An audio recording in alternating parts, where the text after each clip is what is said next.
Bienvenidos espartanos un día más a bordo del Expreso Gran Galleta. Y hoy vamos a hablar otra vez sobre ciencia.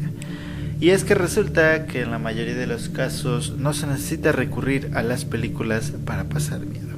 Sin embargo, tampoco es necesario buscar en la ficción para encontrar historias escalofriantes. La realidad generalmente suele ser más increíble que las películas.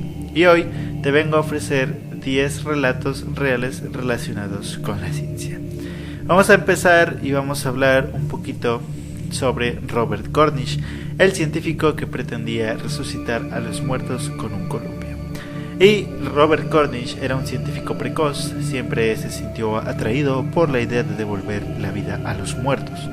Para ello ideó un sistema bastante llamativo, fijando el cadáver de un individuo fallecido recientemente y sin lesiones físicas a una especie de plano inclinable en varias posiciones. Esto es básicamente un columpio basculante de parque infantil. Moviéndolo de arriba a abajo era posible hacer que la sangre circulase de nuevo y por lo tanto se reactivaran las funciones cerebrales y cardíacas. Los primeros experimentos que realizó fueron con personas ahogadas y a las que les había dado infartos, pero no tuvieron mucho éxito.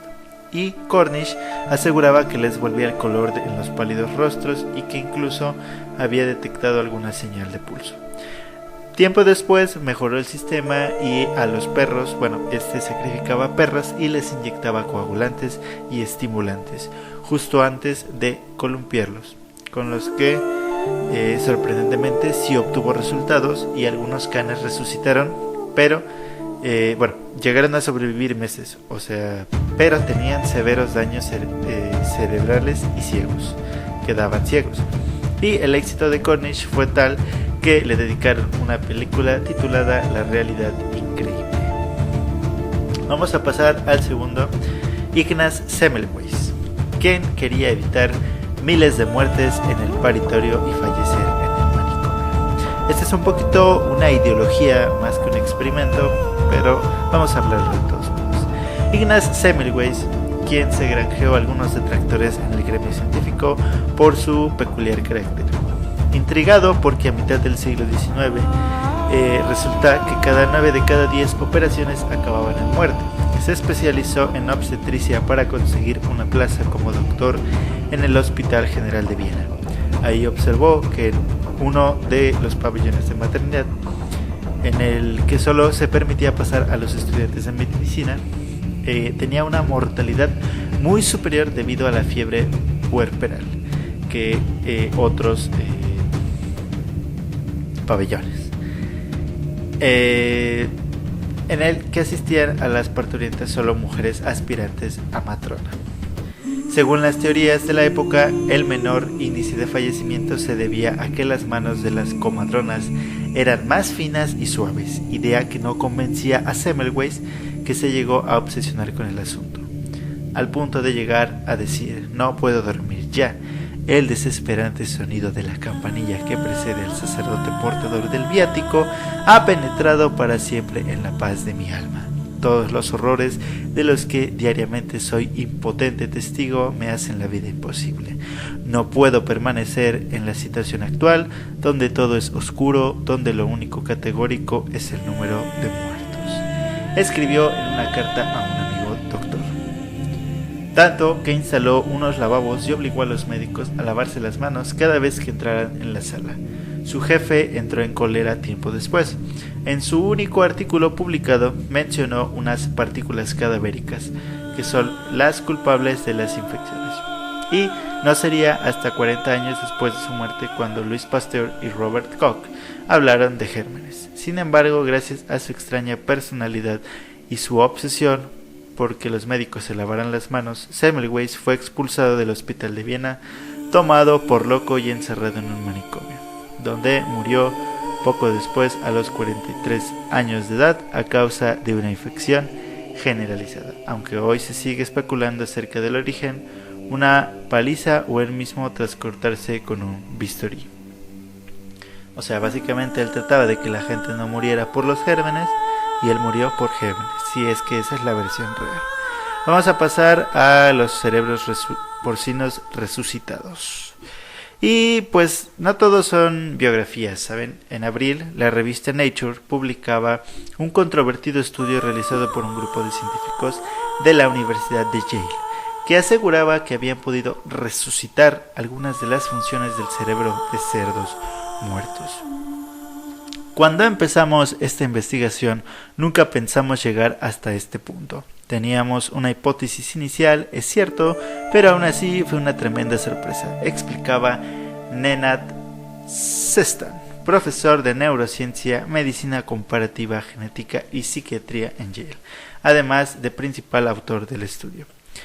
La teoría inicial se basaba en que el cerebro intacto de un mamífero grande conserva una capacidad que hasta ahora se ha subestimado para restablecer la circulación y ciertas actividades celulares y moleculares, incluso varias horas después del paro circulatorio. O sea, esto quiere decir que el cerebro todavía tiene la capacidad de poder bombear sangre o mandar órdenes de bombear sangre y nosotros no lo hemos entendido. Es una conjetura que los investigadores del equipo de Sestan, quienes forman parte de la iniciativa BRAIN, un ambicioso proyecto para mejorar la comprensión del cerebro humano, se plantearon tras observar de forma rutinaria signos de viabilidad celular en las muestras de tejido cerebral humano muerto que usaban en sus investigaciones.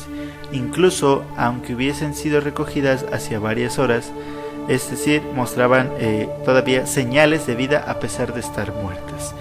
Sin embargo, pues los investigadores advertían por un lado que en realidad no se consiguió reavivar completamente los órganos porcinos, ya que en ningún caso hubo evidencia de actividad cerebral normal. Y de otro lado, que las investigaciones sucesivas querían indagar en la posibilidad de emular al Dr. Frankenstein e incluso aplicar esa tecnología en cerebros humanos. Para esto habría que realizar estudios éticos preliminares para ver hasta dónde se puede llegar con esta tecnología que promete ser toda una revolución, al menos en el campo del ensayo. Vamos a hablar ahorita sobre cigarras zombies promiscuas. Y es que la historia de estas cigarras es espantosa, más que en cualquier película de terror, porque resulta que investigadores de la Universidad de Virginia Occidental descubrieron que el hongo Masopora, que contiene sustancias químicas alucinógenas, infecta a las cigarras hasta el punto de convertirlas en una suerte o especie de muertos vivientes promiscuos. Resulta que los insectos enfermos pierden sus extremidades y genitales con el tiempo, pero a pesar de su horroroso estado físico, continúan ahí deambulando como si nada les hubiera pasado, y contagian a otros individuos sanos. Y lo que es aún peor, los machos cercenados muestran conductas hipersexuales y tratan de aparearse con todo lo que se encuentran en una orgía realmente escalofriante, horripilante, horrible. Y se trata de una historia completamente real. Ahora, vamos a hablar sobre un caracol, el bonito caracol, que encierra una historia escalofriante.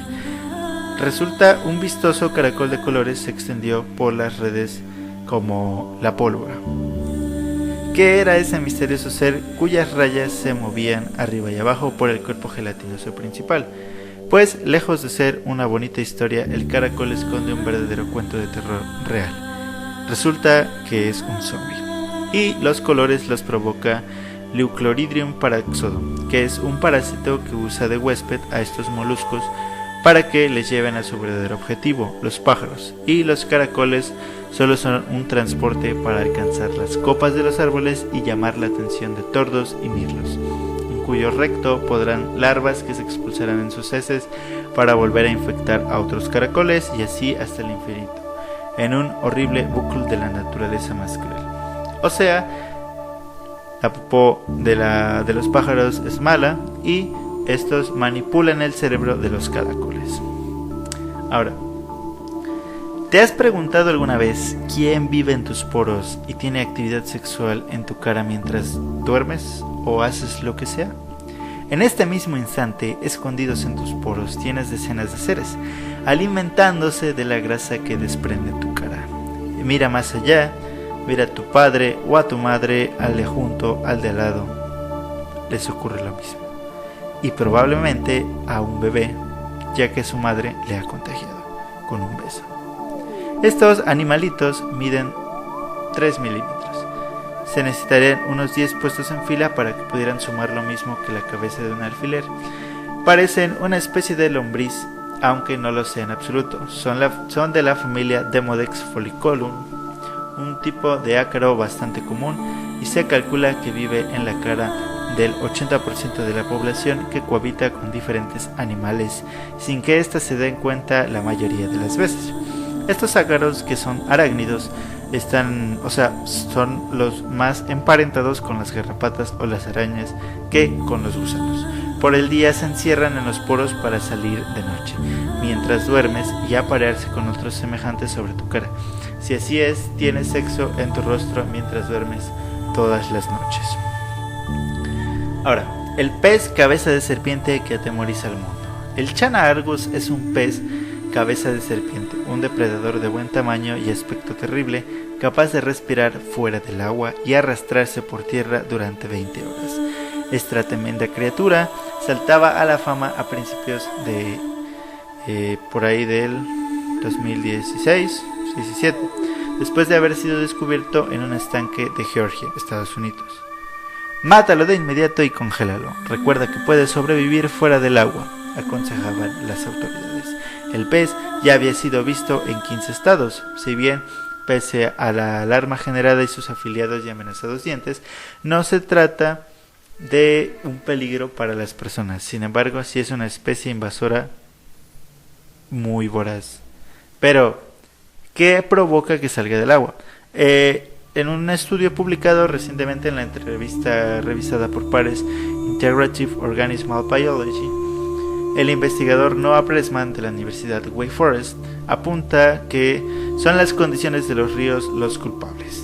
El pez más grande que se mueve por tierra huye del agua, que es demasiado ácida, salada o alta en dióxido de carbono, y una información que puede ser importante para el manejo de la especie es, una vez más, el humano es el monstruo en los cuentos de terror, básicamente.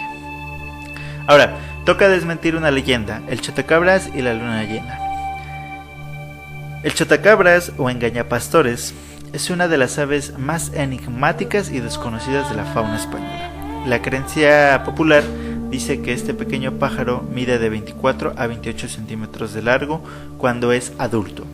Se alimenta de la leche de las ubres de las cabras, porque chotar significa mamar. Sin embargo, esto es solo un cuento. El chotacabras es un ave insectívora especialista en cazar mariposas, polillas y otros grandes insectos al vuelo cuando cae la noche. Para ello localiza a sus presas por la vista y las captura con una bocaza ovalada rodeada por vibrisas, plumas especializadas.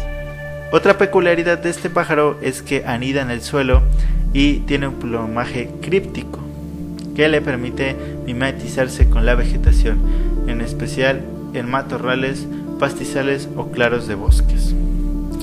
Los chotacabras viven en Eurasia, África y Oceanía. Algunos de ellos tienen hábitos migratorios y pasan la época de cría en una zona y el invierno en otra más cálida. Ahora, resulta que un estudio que se ha publicado en PLOS Biology ha concluido, gracias a datos obtenidos por GPS, que el chotacabras europeo comienza su migración alrededor de 10 días después de la luna llena. El estudio fue realizado por investigadores de la Universidad de Lund, Suecia. Dado que los chotacabras localizan a sus presas por la vista, los investigadores los escogieron para averiguar cómo las fases de la luna afectan a cuánto pueden cazar y, por esto mismo, en qué momento han de migrar. Hasta ahora nunca se ha visto vinculado a la migración de ningún ave con las fases de la luna. Las noches oscuras restringen la actividad de forrajeo, alimentación a las horas de crepúsculo, al amanecer y al atardecer, mientras que la luz de la luna parece relajar esta limitación, escribieron los autores en su artículo. Por eso esperan que las aves ajustaran sus migraciones al ciclo lunar para maximizar la obtención de alimento. Ahora, vamos a hablar de un tema un poquito parecido a lo que está sucediendo hoy en día. Y es que la pandemia que mató al 60% de los europeos es la peste. Ha sido una de las plagas que más huella ha dejado en la historia del ser humano y probablemente junto a la viruela. Hay evidencias de que el agente causante es la bacteria Yersinia pestis, ya infectaba al hombre hace 5000 años y que hubo muchos brotes durante la Edad del Bronce. La primera gran epidemia registrada es la llamada plaga del Justianino, que dejó 25 millones de muertos entre los siglos VI y VIII en la cuenca del Mediterráneo. Ya a mediados del siglo XIV comenzó la epidemia más terrible de todas. Se trata de la muerte negra o gran plaga, un azote que mató al 60% de la población de Europa y en ese siglo, y que dejó algunas ciudades tan arrasadas que no quedaron vivos para enterrar a los muertos. Finalmente, la peste estuvo reapareciendo en Europa, Oriente Próximo y el norte de África hasta el siglo XVIII. Pues resulta que se suele considerar que la muerte negra causada por la cepa mediavalis tuvo origen en China, en torno del 1334 aproximadamente, pero se desconoce si llegó de Oriente en varias ocasiones o si se estableció en el viejo continente y resurgió de los posibles reservorios europeos. Resulta que un estudio que se ha publicado en Nature Communications ha descubierto las que son las huellas más antiguas de la pandemia europea. Los investigadores reconstruyeron 34 genomas conjuntos de genes de Yersinia pestis que fueron extraídos de los dientes de cadáveres hallados en 10 yacimientos europeos y que proceden de los siglos XIV a XVII. Gracias a eso han hallado las evidencias más antiguas de la muerte negra, que les han llevado hasta la pequeña ciudad de Laichevo en la región de Volga en Rusia. Estos hallazgos apuntan hacia una entrada única de Yersinia pestis en Europa por el este, dijo en un comunicado Maria Spirou, coautora del trabajo e investigadora en el Instituto Max Planck de Ciencia de la Historia Humana en Alemania. Sin embargo, añadió que esto no quiere decir que esta región de Volga sea la zona cero de la enfermedad. El patógeno provenía de cualquier parte del occidente de Asia, donde aún no se ha secuenciado el ADN al de las antiguas muestras de Yersinia pestis.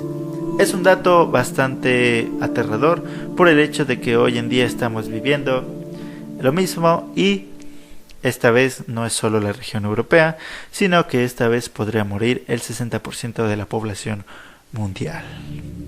Y vamos a finalizar con algo no tan aterrador: la cara cósmica de Halloween. No estamos en Halloween, sin embargo es un hecho científico.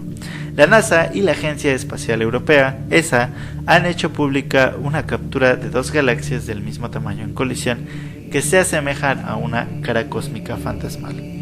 A pesar de que los choques entre galaxias son comunes, la mayoría no son impactos frontales como el que probablemente creó este sistema Armadur a 704 millones de años luz de la Tierra. Este violento encuentro ha moldeado el sistema en una estructura de anular, si bien solo por un corto periodo de tiempo. El choque ha arrastrado y estirado los discos de gas y polvo, estrellas de galaxias hacia el exterior, formando el anillo plagado de astros que da forma a lo que parece la nariz y el óvalo de la cara de la formación. Y bueno, esto ha sido todo por hoy. Esto ha sido por el tema de hoy. Otros datos científicos, datos bastante llamativos, bastante aterradores de hechos científicos. Espero te hayan gustado, espero lo hayas disfrutado. Te invito a que te unas al Discord una vez más para que podamos debatir, si es que así gustas, sobre estos temas, sobre estos hechos que pueden causar catástrofes, que han causado catástrofes, sin duda alguna. Sin más ni menos, yo soy Redbell, agradezco mucho tu atención, agradezco mucho tu tiempo, muchas gracias por tus minutos, nos vemos hasta la próxima.